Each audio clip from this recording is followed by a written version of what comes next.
Caminho, Verdade e Vida, de Francisco Cândido Xavier, pelo Espírito Emmanuel, editora FEB. Levantemo-nos. Levantai-vos, vamos-nos daqui. Jesus, Evangelho de João, capítulo 14, versículo 31. É importante sabermos levantar e sabermos ir de um local ruim para um local melhor. Mas para isso é necessário saber escolher. Para isso é necessário saber o que é bom, saber entender o que é bom e procurar fazer o que é bom. E para fazermos tudo isso, precisamos conhecer o Evangelho. Como sempre dizia Jesus, o que está escrito na lei. Se fizermos o que está escrito na lei, caminharemos para a paz, para a redenção de nosso espírito. Se fugirmos daquilo que está escrito na lei, nós nos complicamos frente à vida. Antes de retirar-se para as orações supremas do horto, falou Jesus aos discípulos longamente, esclarecendo o sentido profundo de sua exemplificação. E entenderam? Todos nós, ao estudarmos o Evangelho, vamos vendo todo aquele sentido mais profundo que Jesus trouxe para nós. Vamos procurar entender detalhes importantes, mas como a gente observa nos estudos que Emmanuel faz de vários versículos, nós não conseguimos abranger tudo. Porque Jesus traz para nós uma nova perspectiva, traz para nós uma nova oportunidade e nos dá condições de crescer, aprimorar e seguirmos em frente, trabalhando o nosso processo evolutivo, o nosso processo de crescimento. Relacionando os seus pensamentos sublimes, fez o formoso convite incerto no Evangelho de João. Levantai-vos, vamos-nos daqui. O apelo é altamente significativo. E João é aquele que traz os ensinamentos mais interessantes e também alguns mais delicados. Ele vai nos mostrando as oportunidades que nós temos e devemos ter de aprimorar, de procurar crescer para Deus e procurar fazer o melhor. Tudo que nós procurarmos fazer para nos aprimorar, para nos melhorarmos, nós estaremos crescendo, nós estaremos colhendo os bons frutos. E a vida é assim. Exige-se de nós o aspecto maior da nossa existência, o aspecto maior do nosso aprimoramento íntimo. Mas para isso nós precisamos estar sempre construindo intimamente o sentimento de amor e de paz. Relacionando os seus pensamentos sublimes, fez o formoso convite. Voltamos aqui. Já que voltamos, vamos ler de novo? Relacionando os seus pensamentos sublimes, fez o formoso convite incerto no Evangelho de João. Levantai-vos, vamos-nos daqui. O apelo altamente significativo. Coincidências nem sempre existem. E portanto, nós temos que estar sempre atentos às nossas intuições, os fenômenos naturalmente que acontecem nos nossos momentos de distração, porque são convites sublimes para uma reflexão. Ao toque de erguer-se, o homem do mundo costuma procurar o movimento das vitórias fáceis, atirando-se à luta sequioso de supremacia ou trocando de domicílio na expectativa de melhoria efêmera. Todos nós procuramos as vitórias mais fáceis, é claro. Mas a vitória tem que ter treino, perseverança e uma certa habilidade especial. Por exemplo, a seleção brasileira de futebol vai entrar em campo. Em 90% dos jogos, nós já sabemos que vamos sair vencedores. Só se der uma zebra que a gente perde. Fora isso, nós vamos vencer. O máximo que os times conseguem é empatar. Se a gente for ver o retrospecto da seleção brasileira, ela tem muito mais vitórias do que derrota. Mas por que acontece isso? Porque aqueles jogadores que estão lá, desde criancinhas eles foram treinando, foram se aperfeiçoando, e outros já nasceram com um dom especial de desequilibrar um jogo. E não é à toa que em 200 seleções que disputam a Copa do Mundo, são 206, são mais de 206, para ser preciso, apenas 32 chegam à Copa do Mundo. E dessas que chegam, só uma vai ser campeã. E a campeã, salvo outras coisas que tem pelo caminho, vai ser mais bem preparada, aquela que mais treinou, aquela que mais soube renunciar naquele período de preparação para seguir em frente na busca de ser campeão. Então tem uma série de fatores para conquistar.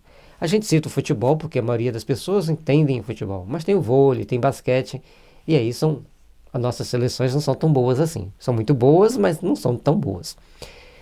Isso, gente, requer de cada um treino, dedicação, concentração. Uma vez assistindo uma entrevista de uma atleta brasileira muito famosa, e ela dizia que nos Jogos de Olimpíada, um país X e o país Y, que ganhavam mais medalhas, eles ficavam concentrados. E o resto, sempre que pudesse, davam uma escapada para algumas aventuras que não era permitida naquele momento. Então nós precisamos treinar. E não é só treinar para fazer bem feitos os exercícios que nós temos que fazer no caso de um jogo, mas também para manter bem condicionamento físico e mental. Assim é a vida. A vida exige de nós condicionamentos físicos e mentais para realizarmos o melhor possível. Vamos daqui. Vamos procurar estar centrados naquilo que nós precisamos fazer, naquilo que nós procuramos conquistar. E não é para simplesmente mudarmos de domicílio.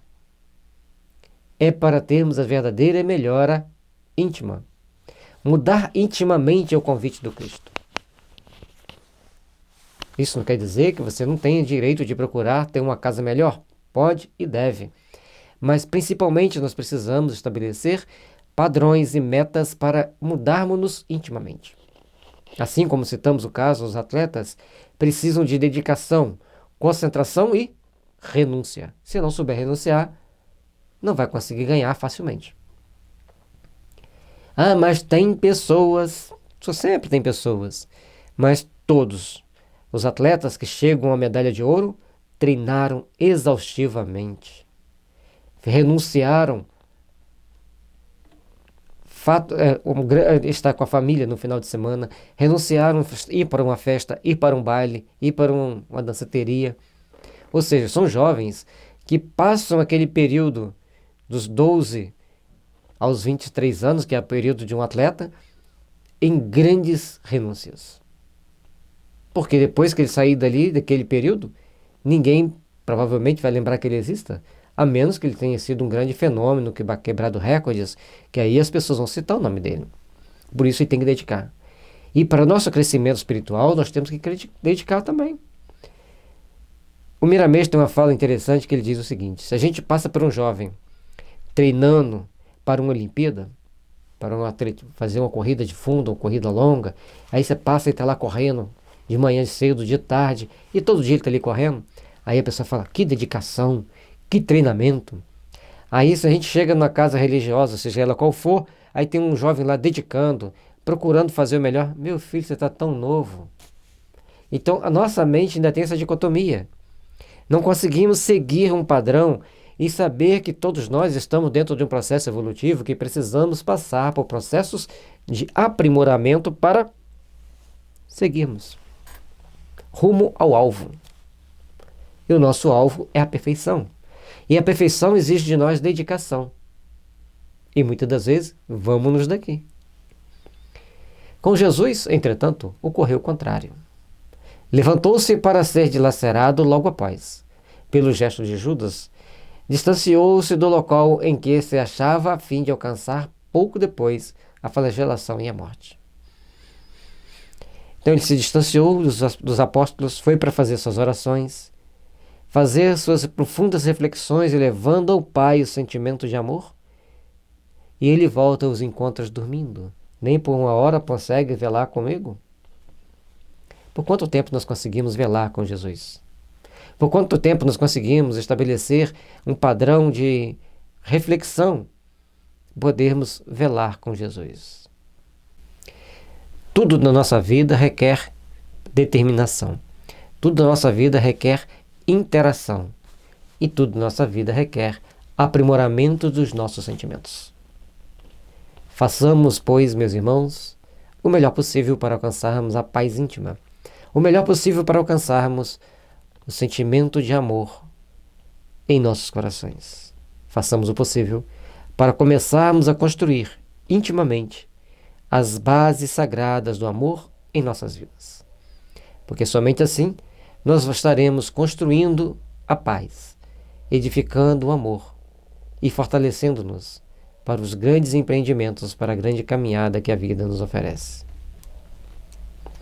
Naturalmente, partiu para o glorioso destino de reencontro com o Pai, mas precisamos destacar as escalas da viagem.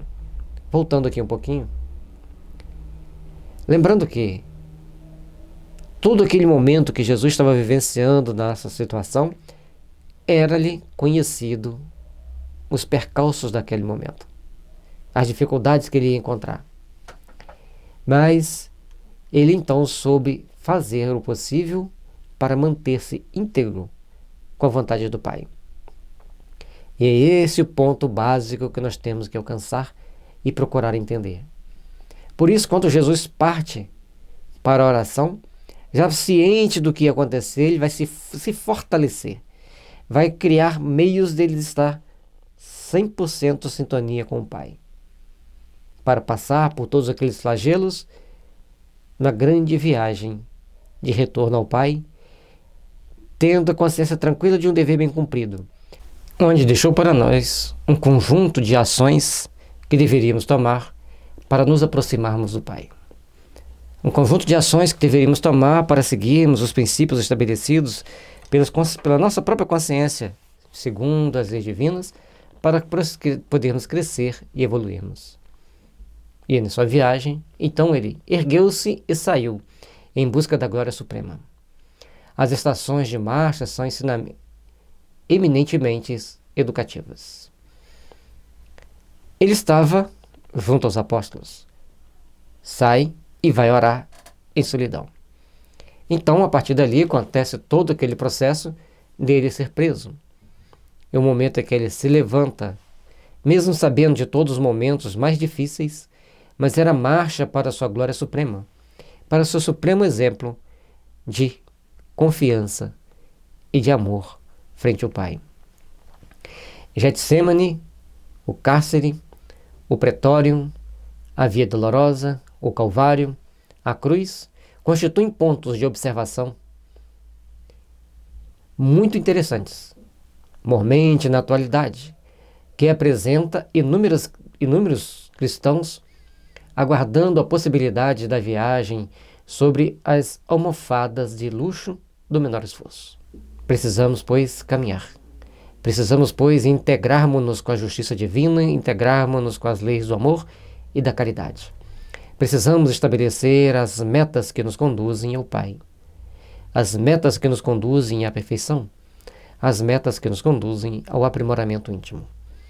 Fazendo valer o sentimento de amor, fazendo valer o sentimento de misericórdia entre nós e o Pai, entre nós e aqueles que estão no nosso caminho, busquemos então sintonizar com as forças do bem, para que sejamos sempre aqueles que caminham, convictos de que chegaremos ao ponto final, com a consciência tranquila, com a consciência regenerada pelas forças do bem.